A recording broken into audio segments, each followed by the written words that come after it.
Will the Bills salary cap position limit what Brandon Beane can get done this offseason? I'm going to tell you the truth of the situation today on Locked On Bills.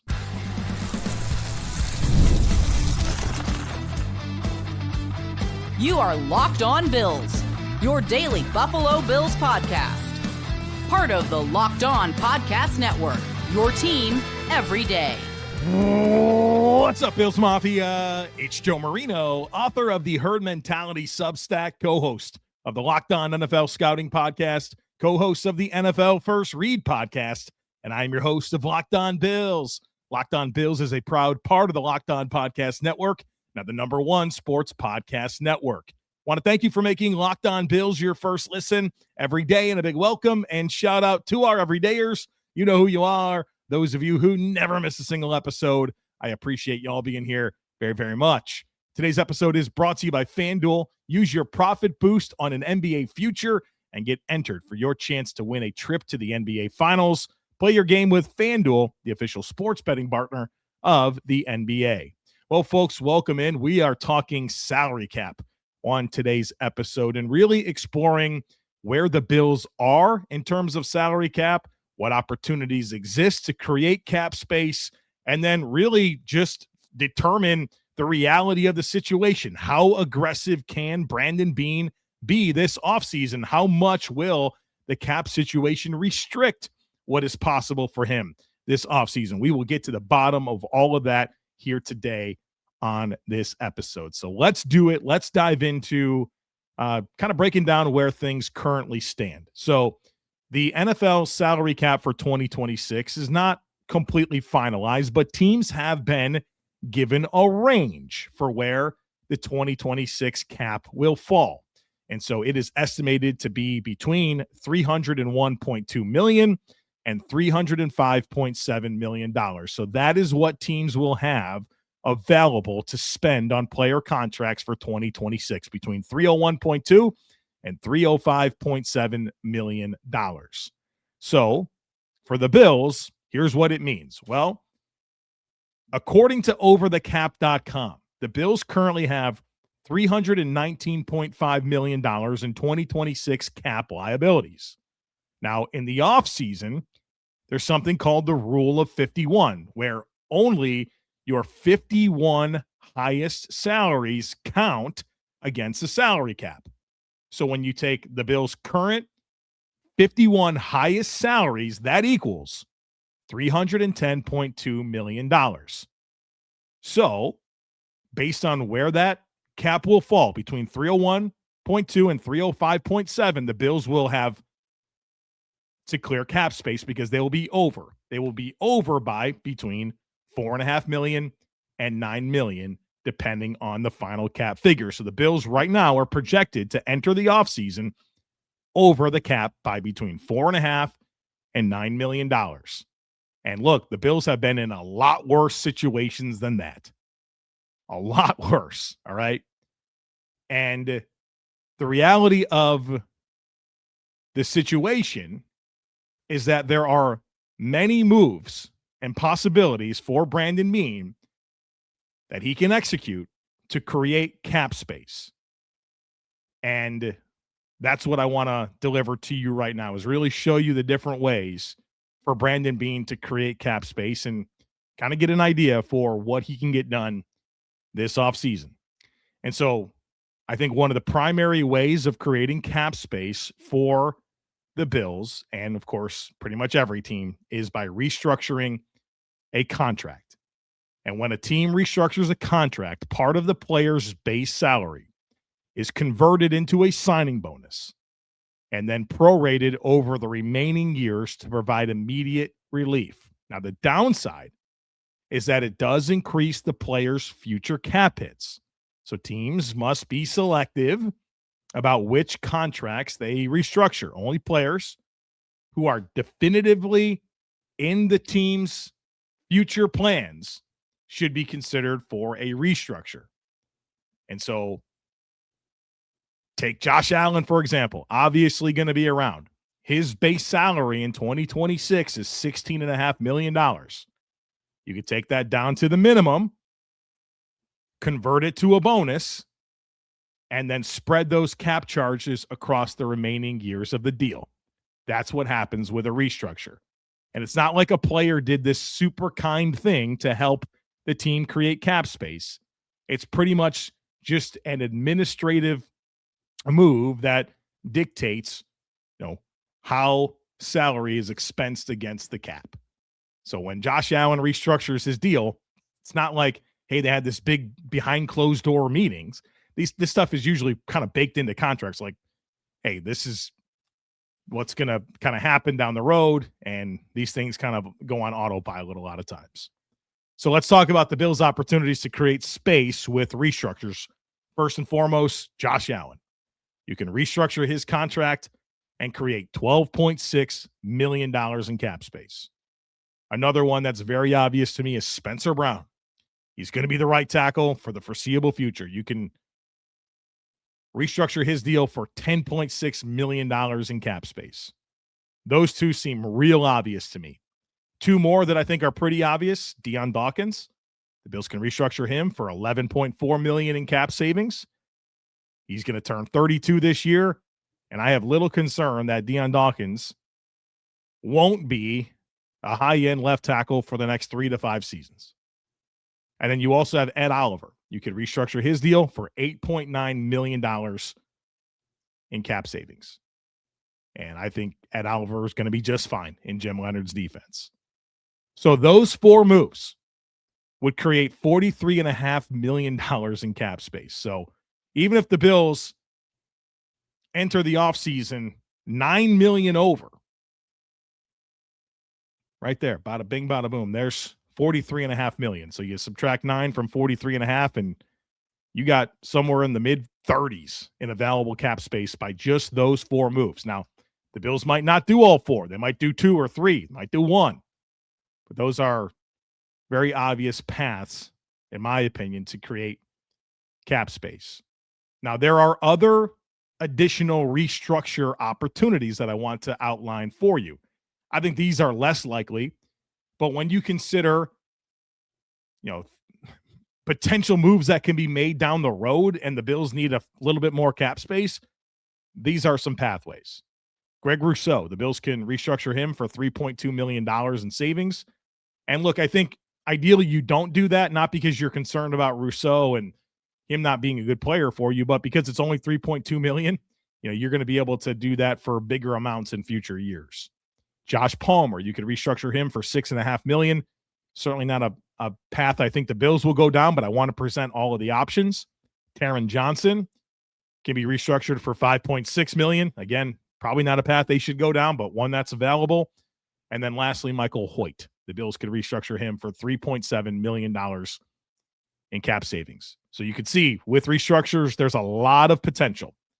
But again, Allen, Dawkins, Oliver, Brown, those feel like the 4 most obvious. And with those 4, the Bills can create up to $43.5 million in cap space. All right, so that really kind of gets this conversation rolling. We've established where the Bills are at and where through simple restructures, the Bills can create a bunch of cap space, but they can create even more through releasing players. And we're going to break that all down here for you next. So folks, be sure to stick with me.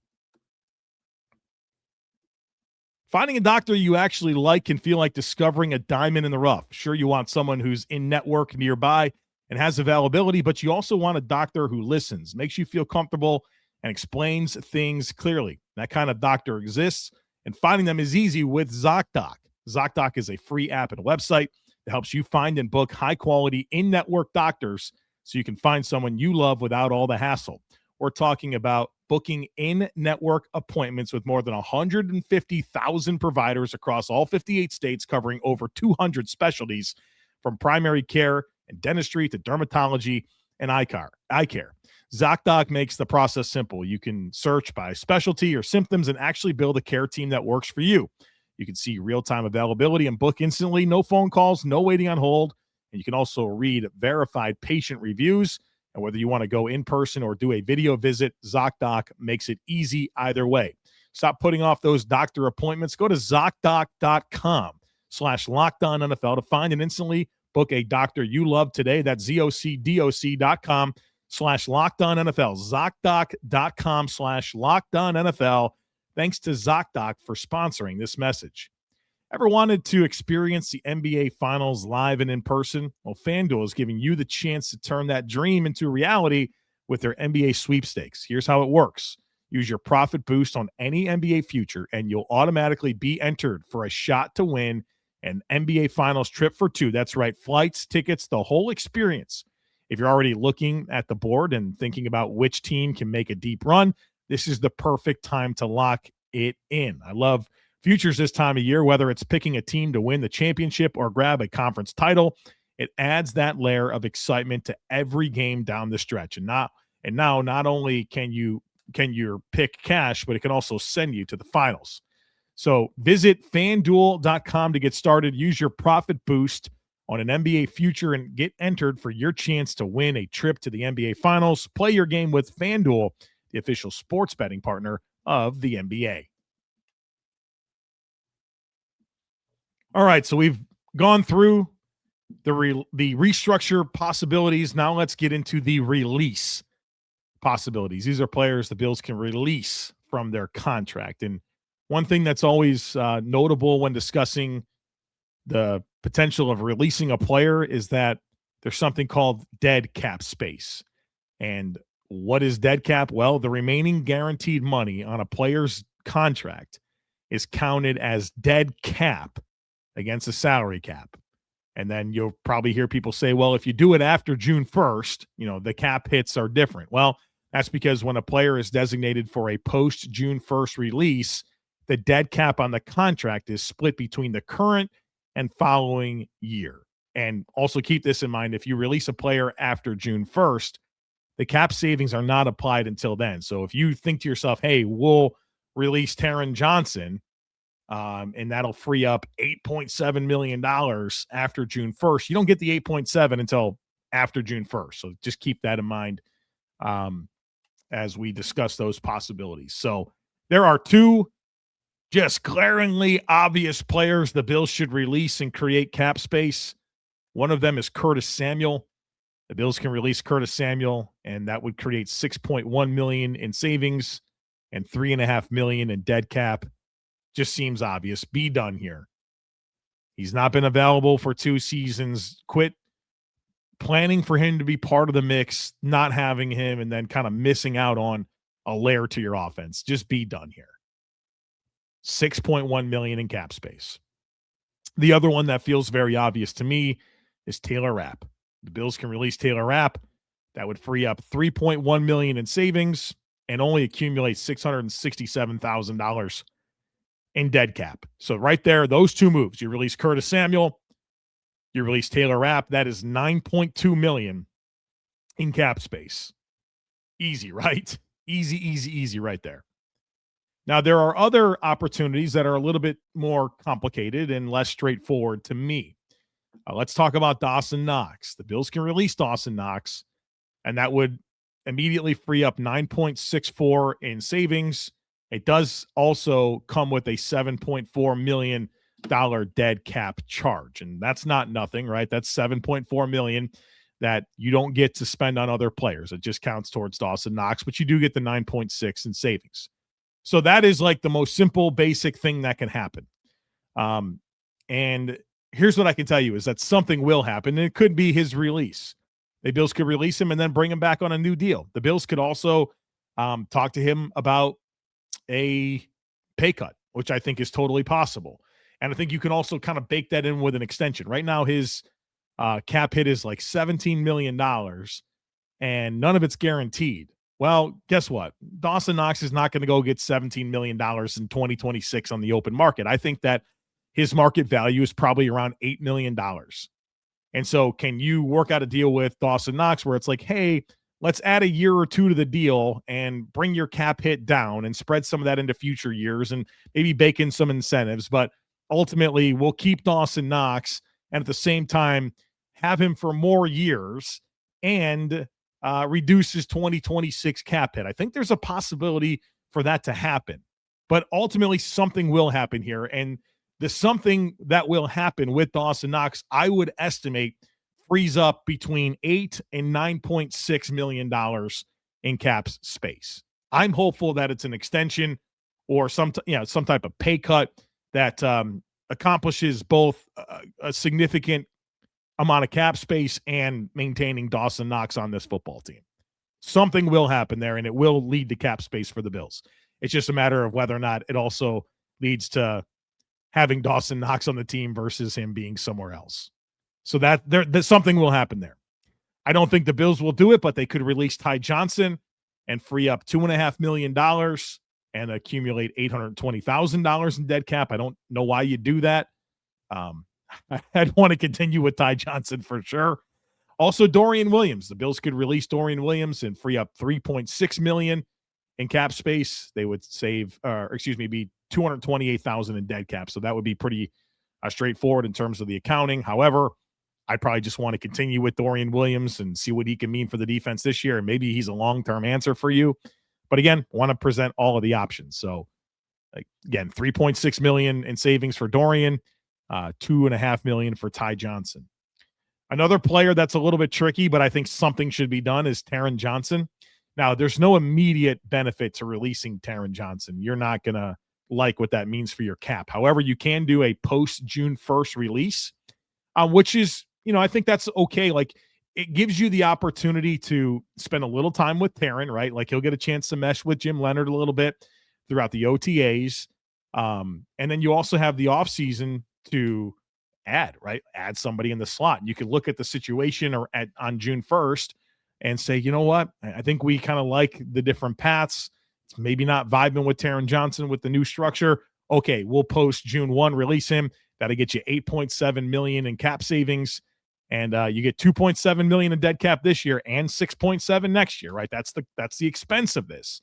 But you would get that immediate $8.7 million in cap savings. So I think you slow play it a little with Taron. I think that's the right move there. You know what you can do there, but get through the offseason a little bit, get your initial impressions of Taron and the defense, and then make your decision, knowing that you can have that in your back pocket, which I think is pretty good.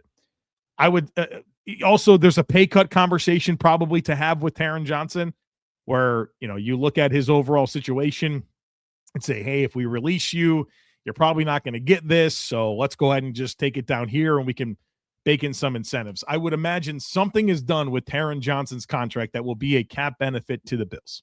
All right. I think you can expect that. It's just a matter of what path Brandon Beane goes down. Tyler Bass is another one. I know that Beane has come out and said that they plan on him being the kicker in 2026. Well, the Bills could release him and right now and get $2.9 million in cap savings with $2 million in dead cap. But they could also do what I just said with Taron Johnson, slow play it. Let the offseason play out a little bit. See, how Tyler Bass looks in OTAs after, he's gone through this pelvis thing, right? Surgery and didn't kick in 2025. You could post June 1st release Tyler Bass. That'll get you $4 million in savings, and you only accumulate $1 million in dead cap this year and next, which is super digestible. So that's kind of my recommendation. Play it out a little bit, see where Tyler Bass is. If you like what you see, all right, you got your kicker. If not, all right, you got cap space. You got this Maddox Trujillo guy that you signed to a futures deal. And, Matt Prater, come on back, baby. If that's what we got to do. And as I said on the Friday afternoon podcast, Tyler Bass has a lot of experience with Jeff Rodgers. He was with Jeff Rodgers in Arizona from 2018 through 2024. So the 6 years prior to becoming to the Bills in 2025, he was with Jeff Rodgers, the Bills' new special teams coordinator in Arizona, not to mention Matt Prater's rookie season in Denver.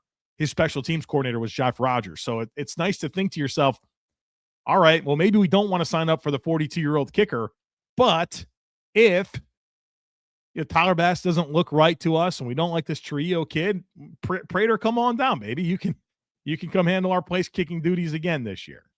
So I think you can look at it under those circumstances. So you could do nothing, but also you can create $4 million in cap space after June 1st, or you can do it now for $2.9 million with Tyler Bass.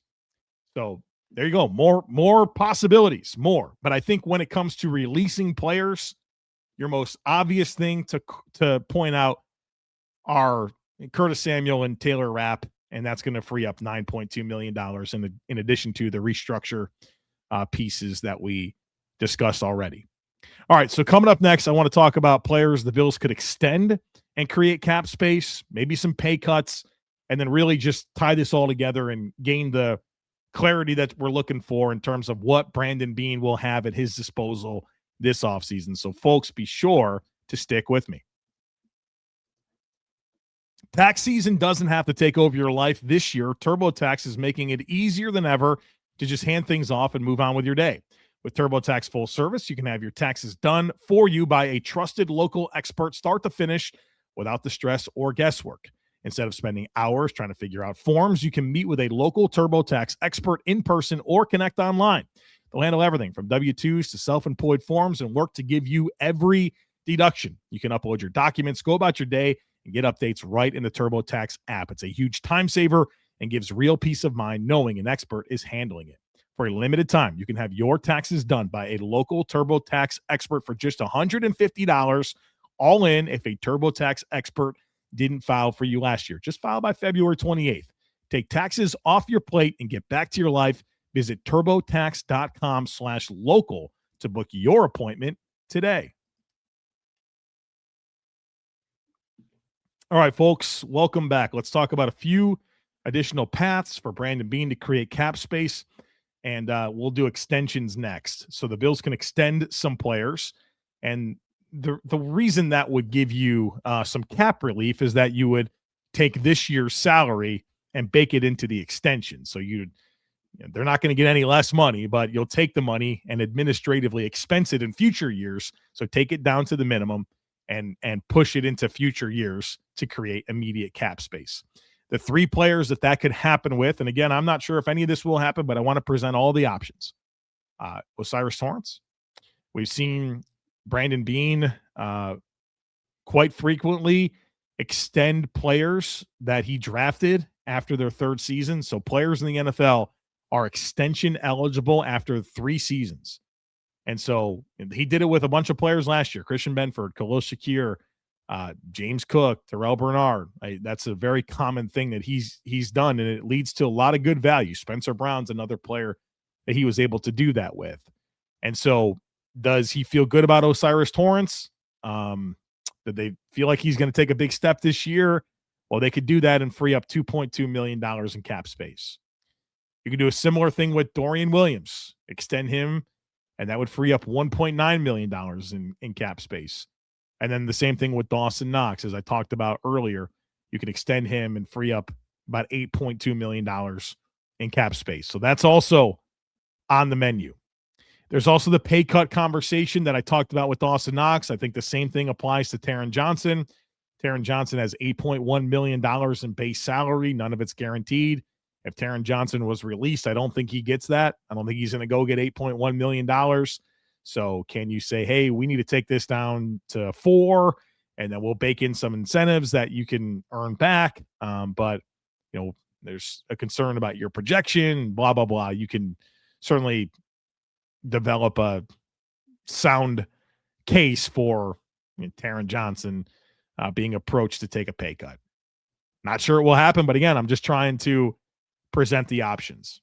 So those are the main options. Like that's what Brandon Beane can do. And so let's kind of bring it all together. We talked about how the Bills will enter the offseason over by between $4.5 and $9 million. Okay, let's say it's sort of in the middle. Let's say the Bills enter $7 million over. Let me tell you just 4 moves really quick. You restructure Josh Allen for 12.6. You restructure Spencer Brown for 10.6. You release Curtis Samuel for 6.1. You release Taylor Rapp for 3.1. And you immediately have $25.4 million in usable cap space. With those 4 obvious moves. Restructure Allen, restructure Brown, cut Curtis Samuel, cut Taylor Rapp. $25.4 million in usable cap space before we do another thing. Something will happen with Dawson Knox that will create an additional $8 million. You have Dion Dawkins that you can restructure for 11.4, Ed Oliver for 8.9. you can have every bit of $40 million easily in usable cap space. If you wanted to have north of 50, you could get there too. And so I think that Beane's got plenty of room. I think he's got plenty of room to address a lot of needs, and he needs it because there's a lot of needs, a lot. And it's important because some people have started to comment back about some of the player acquisition ideas, and it's like, oh, the Bills are over the cap. Well, sure, yeah, they are, but there's a lot to it, and they're in a position where I'd expect Brandon Beane to have $40 million, but I think if he wants north of 50, he can get there. And now also keep this in mind, and Brandon Beane did this last year. Don't sit there and expect for Brandon Beane to just snap his fingers and have the $40 million in cap space. He'll probably do some of this gradually. So he'll do what's necessary to become cap compliant. But then as things move along, he can pull other levers. So maybe he starts off by the most obvious things: release Curtis Samuel, release Taylor Rapp, restructure Allen, restructure Brown, and he's at 25.4, exactly where that kind of like, hey, this is the obvious stuff. There's no reason to go ahead and create $40 million. Like, wait and see how it all comes together. So just keep that in mind. It can be a create as you go situation. And then don't forget about those post 6-1 opportunities that we talked about with Tyler Bass and Taron Johnson. So you can see how this can just be a good spot for him to, at different intervals, create space and maintain flexibility. You don't want to do these moves and then not not use the space. The Bills did that when they restructured Taron Johnson at the trade deadline, because I think Brandon Beane was clearly under the impression he was going to take on some contract, and no deal gets done, and now that complicates things with Taron Johnson. So you don't really want to do it until you know that you're going to use the space. So just keep that in mind as we navigate through this process. If he doesn't go out and create the 40 or 50, that doesn't mean he's not going to. It's actually pretty smart to not do it until you need to. But I would expect him to have as kind of an entry point around that $25 million. So there you go. Hopefully this helps you, of course, not only gain a good understanding of where the Bills are from a cap position, but maybe ease some of your concerns about all of the needs and if the Bills have what it takes to fill them. And that's where our conversations are headed. We're going to start diving into, next really the checklist. I'm going to give you Brandon Beane's checklist, and then we'll get into players. What receivers, what linebackers, what nose tackles, what safeties, what pass rushers. We'll get into all of that here in the coming days as we try to figure out how the Bills can really assemble this roster and do what we all want them to do. So I'm excited to have those conversations.